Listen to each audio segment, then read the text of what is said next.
Now we're starting The Thinker, Seth Richmond of Winesburg, Ohio. Just to go back to things that we talked about with godliness and adventure, and that is how much these characters live lives in their imagination, where the imagination takes over reality, but also imagination is pure, more fulfilling for them than reality.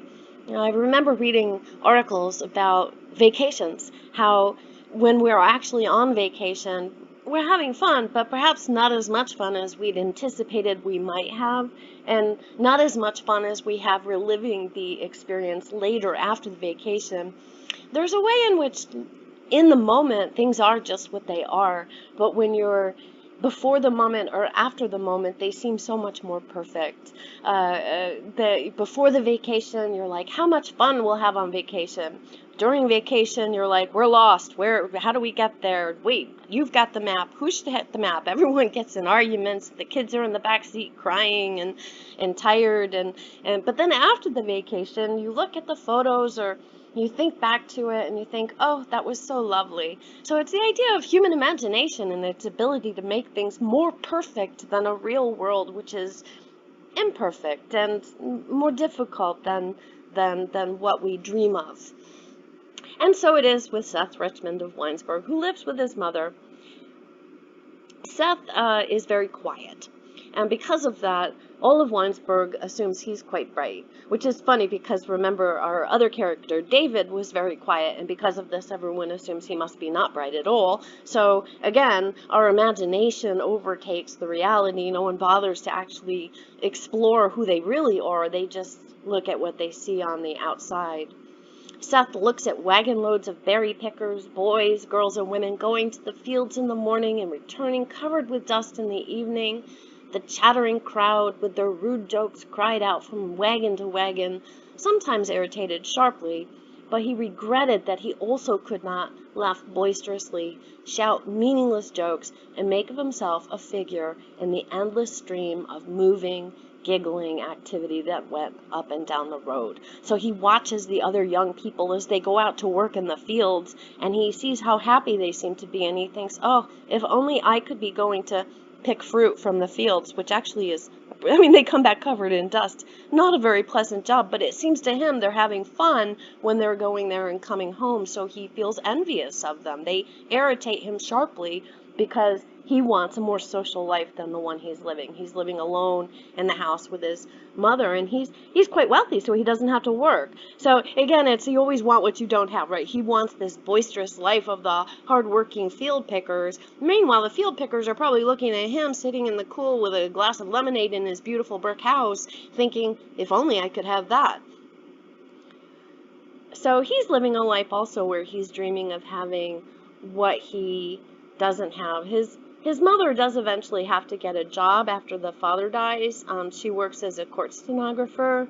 The husband dies, and everyone thinks of him as the most perfect person. He was a good man, his wife thinks, full of tenderness for everyone, and should not have tried to be a man of affairs. We actually hear he starts brawls in the streets. He sounds very difficult, but after he's dead, she says to her son, I could not imagine anything better for you than that you turn out as good a man as your father. So the dead person, the dream of the dead person, the way we imagine the dead person is more perfect than the person in front of you, her son. So her husband had squandered all of their money, so she has to take up the court stenographer position and make money for them, which she does. And Seth lives a life, actually they think he's brilliant because they thought his father must have been brilliant and wonderful, so he must be brilliant and wonderful as well. In the relationship between Seth Richmond and his mother, there is a quality that even at 18 had begun to color all his traffic with men. An almost unhealthy respect for the youth kept the mother, for the most part, silent in his presence. When she did speak sharply to him, he had only to look steadily in her eyes to see dawning there the puzzled look he had already noticed in the eyes of others when he looked at them. The truth was that the son thought with remarkable clearness, and the mother did not. She expected from all people certain conventional reactions to life. A boy was your son. You scolded him, and he trembled and looked at the floor. When you had scolded enough, he wept, and all was forgiven. After the weeping, when he had gone to bed, you crept into his room and kissed him." And Virginia Richmond could not understand why her son did not do these things. After the severest reprimand, he did not tremble and look at the floor, but instead looked steadily at her, causing uneasy doubts to invade her mind. So Seth is, in fact, quite bright, but he's actually very disconnected from the people around him. When his mother punishes him, he just looks at her, and then she starts to doubt herself and think, maybe I'm wrong and he's right. In fact, she expects him to be conventional, and he is not conventional. He's watching the world from a distance, thinking about it. But she also has an unhealthy respect for him, which means that he starts to expect that from people, that they will let him do what he wants to do, and that he is right. And therefore, the relationship with his mother becomes a bit awkward and not comfortable. He lives the life he wants to live. At 16, he runs away with a group of boys. They do a bunch of stuff with whiskey and trains rides and all of that. When he comes back, his mother's panicked. She's about to get very upset with him. He looks at her and he says, "Yeah, I wanted to turn back within an hour, but I knew that you'd be upset that I'd run away, but I was thinking I should do this, so I went through the thing for my own good." And she just says, "Okay." So he explains it very logically, like, I went away, I knew it was a bad idea, I knew you'd be upset, but it's for my own good. And this idea, I've got to grow up, right? So I did. And his mother says, "I'm glad you did stick it out. Stick out running away from home." He's very clear-headed, but he's very disconnected, and this puts off everyone around him, which is also why they think he's a thinker. Although we do hear that he was lonely, and had begun to think that loneliness was a part of a character, something that would always stay with him. We notice this is a theme all through the stories in Winesburg. Characters who feel cut off from around them, they all are feeling lonely and cut off together. But also he looks at those happy workers and he wishes that he could be perhaps more boisterous, laughing, talking to people, but he's so silent and so just distant and looking at people that it's very hard to connect with him. The talk of the town and the respect with which men and boys instinctively greeted him, as all men greet silent people, had affected Seth Richmond's outlook on life and on himself. He, like most boys, was deeper than boys are given credit for being, but he was not what the men of the town and even his mother thought him to be. No great underlying purpose lay back of his habitual silence, and he had no definite plan for his life. So they look at this quiet, silent, just looking at them boy, and they think, wow, he must have great things going on under there. When in truth, he's not. Nothing is going on under there. He's just watching. He does have a friend, George Willard, and the story, the sort of peak of the story is when George tells him that he's going to fall in love, which is also a very disconnected. It's not like I am in love. It's I've decided who I'm going to fall in love with. It's Helen White. She's the only girl in town with any get up to her. So George Willard tells Seth, "I've decided I'm going to fall in love with Helen." And Seth arose and went toward the door. The words of George Willard irritated him unbearably. He's angry at this. "Well, goodbye," he said briefly. And George is amazed. What's the matter? His friend has just walked out on him. He said, "I'm going to get married. I'm in love with Helen White. I've decided I'm going to fall in love with her." And his friend walks out. We learn Seth has always been friends with Helen White. And it was outwardly but casual, but she was often the subject of his thoughts, and he felt that she was something private and personal to himself. And he says of George Willard, "That busy fool with his love stories."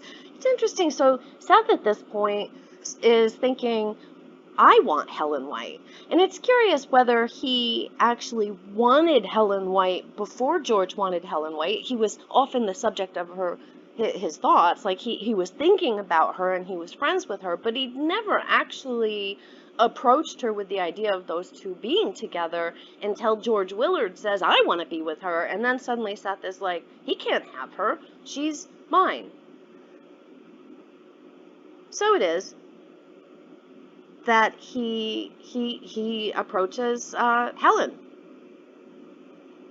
But he also starts to think about why he's so disconnected from other people. He stumbled forward through the half-darkness, feeling himself an outcast in his own town. He began to pity himself, but a sense of the absurdity of his thoughts made him smile. Notice that the narrator had said he's very clear thinking. He has a sense that all of his feelings of envy and anger and irritation and now pity are a bit absurd, so he sees through that mess that emotions make of us to reality, but the emotions still take over. In the end, he decided he was simply old beyond his years, and not at all a subject for self-pity. So it's actually, he could have gone in the direction of thinking, maybe my life is actually pretty good, but instead he goes in the direction of creating a whole new dream or imagination, and that is that he's old beyond his years. He has an old soul, as it were. I'm made to go to work. I may be able to make a place for myself by steadily working, and I might as well be at it. So he's decided now he's going to get a job. But before he does that, he's going to approach Helen White, the woman that George Willard's going to fall in love with, but Seth has now decided he wants for himself. And he knocks on her door, and Helen White comes to the door, blushing with pleasure. She obviously likes him. She steps forward, closing the door softly, and he says, I'm going to get out of town. I don't know what I'll do, but I'm going to get out of here and go to work. I think I'll go to Columbus. That would be the city, Columbus, Ohio. Perhaps I'll get into the state university down there. Anyway, I'm going. I'll tell Mother tonight. He's not even told his mother yet. He hesitated and looked doubtfully about. Perhaps you wouldn't mind coming to walk with me. So it's interesting. He's going to make a bit of a pass at Helen here, but he's also going to leave town right afterwards. He's not even told his mother. This is a spur-of-the-moment decision to just walk out of his life. We do learn that he and Helen had been quite close since they were very young. He does tell her George Willard's in love with Hugh, he said, and in spite of his agitation, his voice was low and quiet. So he always with him, he's agitated inside, doesn't quite know what he wants, but he seems very controlled, low and quiet voice. He's writing a story, and he's a writer. He wants to be in love. He wants to know how it feels, and he wanted me to tell you and see what you said. Meanwhile, of course, it sounds like she likes him, and he's growing more and more into the idea that he likes her as he thinks about it. On the street, as he walked beside the girl, new and daring thoughts had come into Seth Richmond's mind. He began to regret his decision to get out of town. It would be something new and altogether delightful to remain and walk often through the streets with Helen White, he thought. He starts to think about being with her. In imagination, he saw himself putting his arm about her waist, feeling her arms clasped tightly about his neck. So he's imagining, what would it be like to stay in Winesburg and be with Helen? And then he snaps out of it. And he says, you see, I've got to strike out. I've got to go to work. It's what I'm good for. So he decides, no, I'm going to Columbus. Helen White was impressed. She nodded her head, and a feeling of admiration swept over her. This is as it should be, she thought. This boy is not a boy at all, but a strong and purposeful man. Notice the people around him take on the perception of him that he has put out there, what he believes about himself. I'm old beyond my years, I'm a thinker, is what people around him believe because he projects that. And she's willing even to give up the relationship also. Certain vague desires that had been invading her body were swept away, and she sat up very straight on the bench. So the one imagination of the job in the city, making his way as a man, overtakes for both of them the imagination of what could have been between the two of them, and they both move on. She gives up the thought of being with him. She says, I think I'd better be going along. Don't you go with me. I want to be alone, she said. You go and talk with your mother. You'd better do that now. So they both give up this one dream and they both move into another dream. Seth hesitates, but he moves on. He's going to tell his mother, and he's going to leave town. That's how it'll be. That's how everything will turn out. When it comes to loving someone, it won't never be me. It'll be someone else, some fool, someone who talks a lot, someone like that, George Willard. So he sort of mentally hands Helen White over to George, gives up that idea. So he's living a life of imagination and dreaming, but never settling on one thing, and I suppose that does make him a thinker, as it were. But also George Willard's a thinker too, which is why he considers him some fool. He doesn't see the George Willard in himself. And that is the whole of this story. They move themselves in and out of a relationship in a matter of hours, and then he moves on to a new imaginary life in the city.